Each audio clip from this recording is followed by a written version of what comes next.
All right, back in Lagos, it's time now for Trending Now, and Olamide Odekunle is standing by to bring us stories that are making the rounds on social media. Olamide, good morning. Good morning, team. How are you doing? Great, Very well. Good morning. Do you know, sometimes I wish I was in the Abuja studio because so much seems to be going on there. It's a hot spot. Absolutely. We have all the tea. I've got some great stories. You're starting your Trending Now from there now. I'm telling you. I've got some great stories for you guys. I'm going to take it away. Good morning, Nigeria. I like to say that TVC has our finger on the pulse and our eyes on the streets. And if it's a trending story, we are going to chop it up on here for you guys, very professionally, might I add. In our first story, the Nigerian chess champion and philanthropist Tunde Onokoya has stepped up in response to the viral video shared by a social media activist yesterday who confronted a mother and her 11-year-old daughter for sweeping the streets, condemning the act as child labor. Many Nigerians yesterday felt that she had unfairly shamed the mother in front of her child, and this led to widespread backlash. Now, following this criticism, she later apologized, but it seems that it was a little too late. Now, Tunde Onokoya, who is known for his transformational work in supporting young lives, weighed in on the matter. He took to social media and criticized the public shaming of the woman and announced that he would be offering the young girl a full scholarship ride, covering her education up to university level. This is not a joke, and I think Tunde has really proven that true empowerment comes from lifting up others rather than condemnation. But let's take a look at social media. And this is our prayer that our shame will turn into blessings, right? But Tunde Onokoya, this is what he had to say. He said, "It's extremely cruel to humiliate a mother in front of her daughter like this. Even worse that this was recorded and posted on social media. My mother used to sweep people's houses and gutters in 2016. It hurt too much that I could do nothing financially to stop her. I often insisted on going with her just to help fetch the water she needed so we could finish quicker and get back home before daylight." And look at him today. It shows that really our beginnings don't define us. And I love the work that he's doing. It's transformational. Do we have one more tweet on this? Yes, we do. The same Tunde Onokoya, he says, "I thank you for the kind words, everyone, but the only way I can stay grounded is to not believe the hype. I don't need any more recognition. My life has also changed as much as the children." This is so profound, and I think we can all learn a lesson in humility. But I've got to move on now. In our next story, it's not so happy. Time and time again, Nigerians have lost family members from preventable deaths and emergencies by being rejected by hospitals simply because they did not have the money to pay upfront for their treatment. And despite global advancements in healthcare systems across the world, Nigeria still unfortunately grapples with a lack of empathy in our medical facilities, where patients are often simply rejected because they don't have the money right there and then. In a video circulating on social media right now, a man's pregnant wife tragically passed away after a hospital in Lekki allegedly demanded 500,000 naira upfront for treatment. Unfortunately, the family did not have the money and she passed away. Take a look at this harrowing video for yourself. Be strong, okay? Okay, tell me. Be strong, be very strong. Yeah? Look at me, look at yourself. Eh? Think about your kids, please. You need to be very strong for me. You to now, right now, okay? Okay? Okay, tell me. No, it's okay, it's okay. Eh? It's okay. God. Have mercy on us. Oh, child. Yeah. Tell me.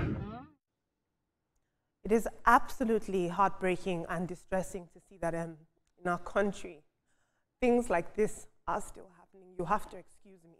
It is absolutely harrowing that she's lost her life from something as simple and uncomplicated as a pregnancy. Now, the hospital, I beg my pardon, that rejected her is called Asalam Convalescent Center in Lekki, allegedly, and they haven't responded. But I really hope that that man finds some comfort in the world. I want to take a look at social media. Ozzy Mosier says, "I lost a son because of an issue like this. I made a deposit of 400,000 naira as requested by the hospital, which ordinarily they could have started treatment to save a life first. We lost him 2 hours after the deposit was made. Refund me my money." They didn't. They didn't believe my return even after his burial. Now, Veronica, Ibrahim, Ria, and Toma, I know that our job as journalists is supposed to be balanced and not be emotionally attached to our story. However, I will say that it's also our job to show empathy and shine lights on stories like this. And so, if you will, a few words. For me, hospitals are supposed to save life. I think the primary reason for medical care and establishing hospitals should be to save lives, all right? And if it is, and funny enough, they also need to make money. But where do you draw the line? That story, this particular story, is very, very sad. And I just hope we don't hear more stories like this. Funny enough, you know that this happens everywhere in the world. If you do not have medical insurance or you do not have cash, the hospital won't treat you.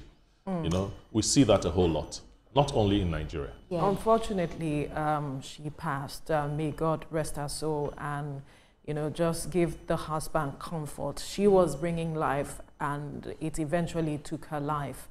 The Hippocratic Oath doctors take, hospitals, most hospitals do not necessarily you know, respect that oath. At the end of the day, they tell you they have to make money to stay in business. And like you rightly asked, where do they draw the line? I feel that they should have, knowing the condition she was in, helped her and then keep her there till they are able to get money and make payment, deposits. Because if the husband, through this video, had put it on social media asking for help, he would have gotten help. But quickly to the other story, kudos to Tunde Onokoya for giving that lady the scholarship she needed. And I believe that the mother is happy now. But this story really hits the home, quite emotional, I must say. And if there's something I've been hammering on, and if any medical practitioner is watching us today, first of all, you need to have empathy. I understand that we need to make money, but the lives of human beings, and this woman was carrying a child. I would really agree on, please, attend to these people. Even keep them hostage until they pay, but attend to them. We cannot keep on losing lives like this. This is really sad, and this is very disheartening. And also moving on to the Tunde Onokoya story, I'm very proud of Tunde. We know that he's very passionate about children, and just seeing him do this for the little girl, you know, makes so much sense. And also, they say God doesn't come down, but he will send somebody to help you. So what happened was God used the activists to help that woman. So big ups to Tunde Onokoya. We love you for this, and, you know, just keep inspiring generations. Right, I'm very heartbroken, broken based on what actually happened, you know, concerning the woman. My condolences to the family of the victim. It's so sad when we have our hospitals who are supposed to help people stay alive, because if they have the money, I don't know. And this is also a wake-up call to our government. Our primary healthcare service center should ensure that they put all the necessary facilities there. Even government hospitals, where you go to mention names, you see a lot of, you know, issues going on there. People not having adequate, you know, care, medical care. And our government, our representatives must just wake up to ensure that people have access to quality healthcare service. This is so sad.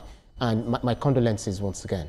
Thank you both so much for your input. But Etoma, quickly, I have to disagree with you on that. In America and in a lot of first world countries, they're actually giving their bill afterwards. In America, if you call an ambulance, they come and pick you up. And afterwards, if in the emergency room, you know, even when you go to the emergency room, they treat you first and you get your bill afterwards. Even in war-torn countries, when there's an emergency, they treat you. You know, so this is, and even if that's happening in other countries, that should not be our benchmark. But thank you all so much for your input.